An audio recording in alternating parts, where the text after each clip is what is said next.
The Bible is a series of books, and they had influence on one another, and they were sequenced with a very complex editorial process, and there's actually a developmental narrative that links all the chapters together. And what that means, this is at least, I'm going to speak from the perspective, or in terms of analysis of the Christian Bible, what it means is that you have to read the beginning as if it's also influenced by the end, which is what, by the way, and in case you think that I'm weaseling around here, and I'm not, is that that's exactly what you do every time you read any story, any work of fiction. You say, well, you're not claiming that the Bible is a work of fiction. It's like, that's just a cheap objection. That's not my point. My point is that it's a narrative. And everything in a narrative is conditioned by all the rest of the things in the narrative. And it's well known, like if you're a screenwriter, for example, there's an old dictum, I don't remember who generated it, it was one of the great Russians, that if there's a rifle lying on a table in the first scene, that it better be used by the end of the second scene, or it shouldn't have been there at all. So there's this coherence. I'm looking for the rifle in your answer to this question, though, yeah, because I want it to be used.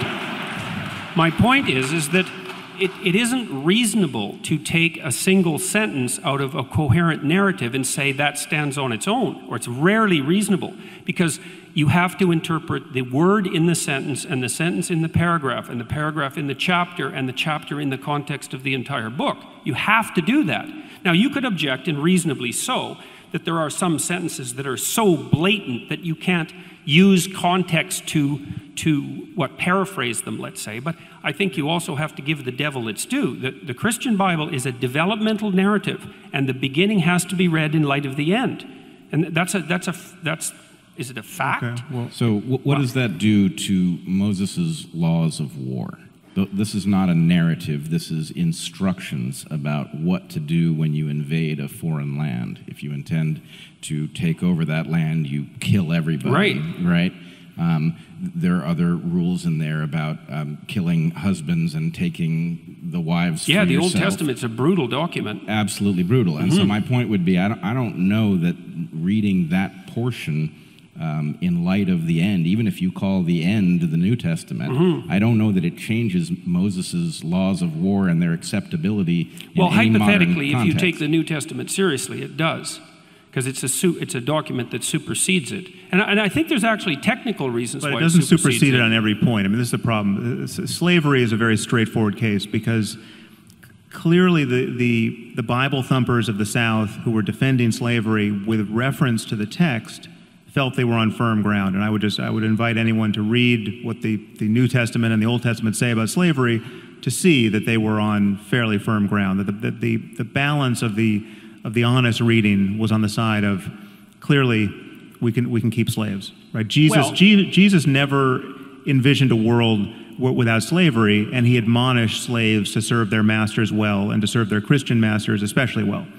The English Protestants wouldn't have agreed with that because, like I said, they were at the forefront of the fight against slavery. Okay, so but I think they was were a clearly range influenced by something outside the text. And this is, again, you're making this harder than it is, and my concern is why. Right? Well, I don't think I am, Sam, because I think that the fundamental message in the New Testament, for example, is that so then you acknowledge that the Old Testament, so Jews are in possession of a book that has some diabolical passages that would be better left out. You're not going to offend me. I'm Jewish. It's not like look, in the Old Testament itself, in the Jewish Bible, there's also the seeds of the same tension. So, for example, there's a tension, and this should be a tension that's of interest to you, because you've stated quite clearly in your book, in the Moral Landscape, that you don't want to throw the baby out with the bathwater with regards at least to religious phenomenology. You said that, for example, I still consider the world's religions to be mere intellectual ruins maintained at enormous economic and social cost, but now I understood that important psychological truths could be found in the rubble. Well, I'm trying to find the important psychological truths in the rubble. But we have to decide also if we agree about that. Like, are there important psychological truths to be found in the rubble? Oh, absolutely. Okay, but the problem with Revelation, this notion of Revelation, this notion that some books weren't written by smart people, they were written by God. allows you, confines you to taking the whole text, even though this text was cobbled together over centuries, and for whole centuries, some books were in the New Testament and then they got thrown out centuries later, and some books weren't in and then got put in. So it's like, it's an all too human process that got us these books in the first place. But once they were set, the believers imagine that you're stuck with every passage. And there are passages in the Old Testament that tell you to stone a girl or a woman who's not a virgin on her wedding night, take her to her father's doorstep and stone her to death, right? And where you find... We can probably agree that those are wrong. So yeah, there's another point of agreement. But you don't have to read the book to the end to know that it's wrong. I mean, you can get that from the paragraph. Yeah, but that isn't what I said. I didn't say you had to read to the end of the book to know that it's wrong. I said that you needed to read to the end of the book to contextualize those statements within the whole. I didn't say that you needed to read. There's no exculpatory context to those kinds of statements, and that's a problem. Well, there is in the Old Testament. There's a real tension, and this is, I think, the tension that would be of interest to you. Is there's a tension between the dogmatic and the prophetic traditions, and I think to the degree that you're interested in religious phenomenology, you find yourself on the side of the prophetic tradition. And the prophetic tradition has implicitly in it, what would you call, an implicit damnation of those dogmatic, those cruelly dogmatic rules. You see that emerge all the time in the prophetic tradition. Arguably in Christianity. I think. No, in Judaism, it's clearly there in the Old Testament with the distinction between the. I was going once again to Islam, but every prophetic, I mean, the notion of prophecy is dangerous and worth worrying about. I mean, the idea that any ancient book contains in it a perfect description of rightly interpreted, however difficult to interpret it. If you're only smart enough, you could extract from this text a perfect window onto the future, right? And that whole generations of people have lived by the lights of this cockamamie idea. Right, that the world is going to end, and its ending is going to be glorious. Right, this is at the center of most eschatologies. It's just that when the wheels come off totally, right, that's on some levels the best thing that's ever going to happen, because it's showing you that in this case, Jesus is going to come back and throw the sinners into a lake of fire. And I've read to the end of the book. It's pretty scary at the end as well. I mean, Revelation is... Yeah, no kidding. Well, that's a really good objection. But, like when I did my lectures on the Bible last year, I said that they provided a psychological take on the biblical lectures. And that's what I'm going to attempt to maintain here, because I don't believe that I'm qualified to make fundamental metaphysical statements. But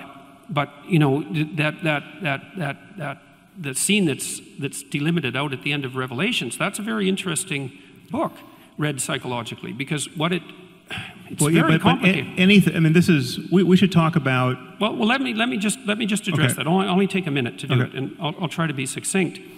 So there's an idea that's expressed in that book, is that it's something like things are always falling apart in a fundamental manner. It's built into there's an apocalyptic element to human life. We fail in small ways and we fail in catastrophic ways, and everything that we have, we lose and we die. So and societies come to an end. There's an apocalyptic element built into the structure of human reality. And part of what's revealed in that strange book at the end, which is like a hallucinogenic nightmare in some sense, is that the hero is born at the darkest point in the journey.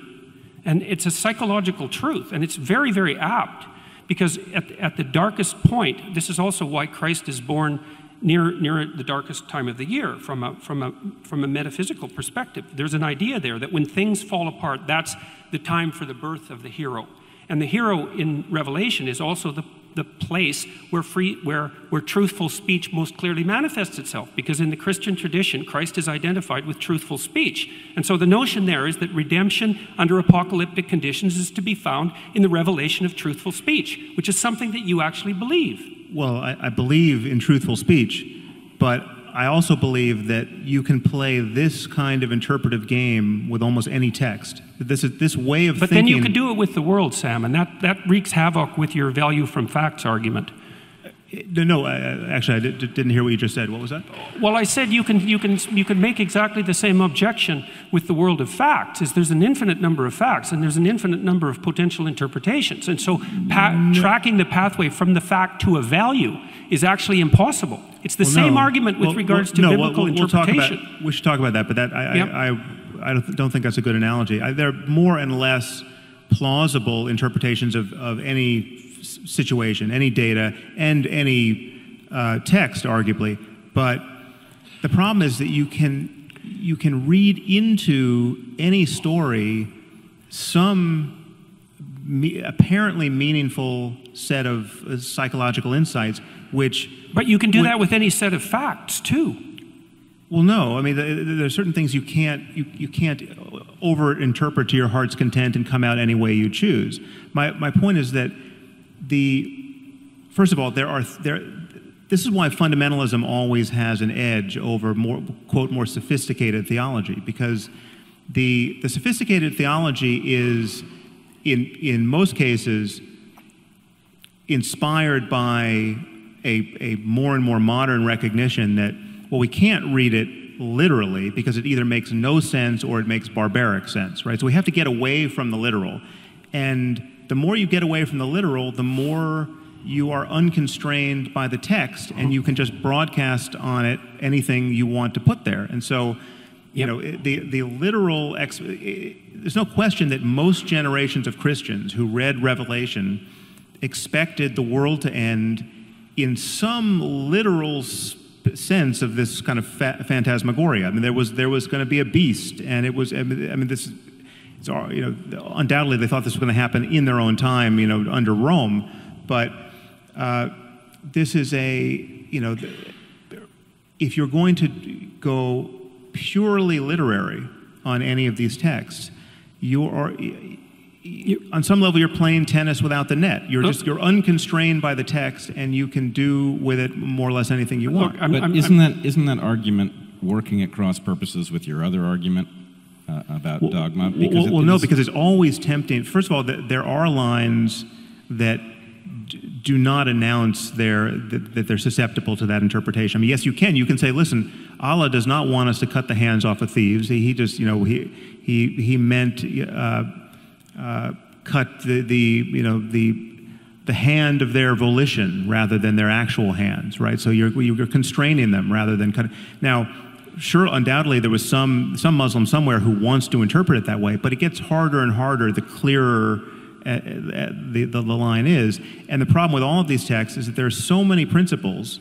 Again, I mean, so to read Revelation any way you want, it is still a problem that it is perfectly rational on the basis of reading that text to expect the world to end and for Jesus to be the only savior of it.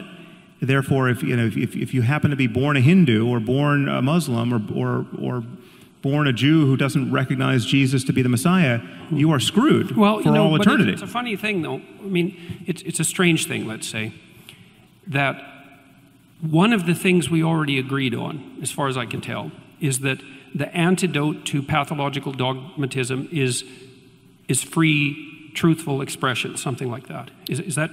Yeah. Okay. Yeah. But one of the things I would say that's absolutely crucial to Christianity in particular is the notion that the thing that's redeeming is exactly that, and it doesn't matter. So it's universal truth. Now, if we both agree on that, the idea that the free expression of truthful speech is the antidote, let's say, both to nihilism and to totalitarianism, then the notion that that might be embodied in something like the Word, which is truly, I think, the deepest of Christian ideas, how is that not the same claim? Now, let me elaborate it a little bit more completely. So here's the strange thing.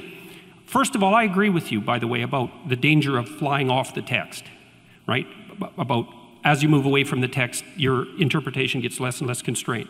And I think it's also the same danger as of moving away from the facts, which is, I think, why you want to ground values in facts. So I get that argument, and I think it's accurate. But here's something strange, is that this notion that redemption is to be found in truthful speech is actually embodied in Christian mythology, let's say, as a personality and not as an idea. It's actually something that you embody and act out. It's not just an idea. And that's why there's an emphasis on the idea of the embodiment of the word in flesh. It's a very sophisticated idea. I mean, it's an insanely sophisticated idea.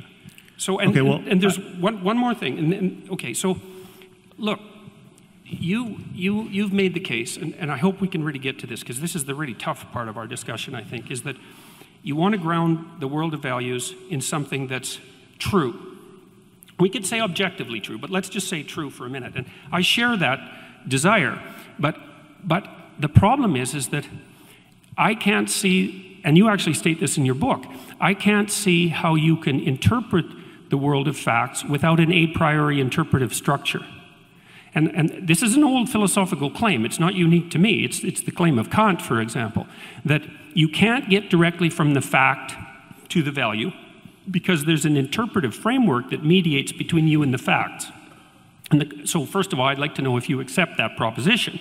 And then the second question would be, if you do accept the proposition, then what's your understanding of the nature of the interpretive framework? Because I think it's best understood, at least in part, as a personality, or as a story for that matter. So, well, I think our intuition of truth, the intuition that there's a difference between fact and fiction, or fact and fantasy, the intuition that we live in relationship to a common reality about which our understanding can converge, provided we're looking in the same direction with the same tools. I think that it's certainly deeper than religion. It's not best captured by stories. Even if you could, as a matter of historical fact, point to its roots in story and myth and religion, that's not an argument that it's now in the 21st century best captured by story and myth and religion. I think it is a fundamental intuition to which our sanity, both personally and intersubjectively, is anchored. I mean, to lose a sense of objective reality is to lose the platform on which you can communicate with anyone, and or rationally expect anything to happen a moment from now. To think that your memory represents something about a prior state of the world, and your beliefs represent something about a possible state in the future, all of this is anchored to a sense that there's a difference between knowing something really and just imagining it, right? There's a difference between perception and hallucination. All of these distinctions are born of this intuition. I think we do have, clearly, we have fundamental intuitions which are either impossible to analyze or can be analyzed with respect to only other intuitions, which we deem more rudimentary, upon which everything else we do as a matter of knowledge gathering and sense making is built. So the intuition that 2 + 2 makes 4, right? You at some point you learn basic arithmetic, and you learn what addition is, and it's demonstrated to you with objects, and you're shown you take 2 apples, and you take 2 more apples, and then you have 4 apples. Look, just count them. The intuition that can be generalized to any 4 objects, right? That it's not just a fact about apples, right? This is something that we are clearly designed to have. There are places where it might break down, right? It might break down at the quantum level. It might break down in areas where our intuitions fail. We recognize those failures in science and mathematics by recourse to other intuitions, which again are unanalyzable. But so there is just this fact that we do pull ourselves up by our bootstraps. Mm-hmm.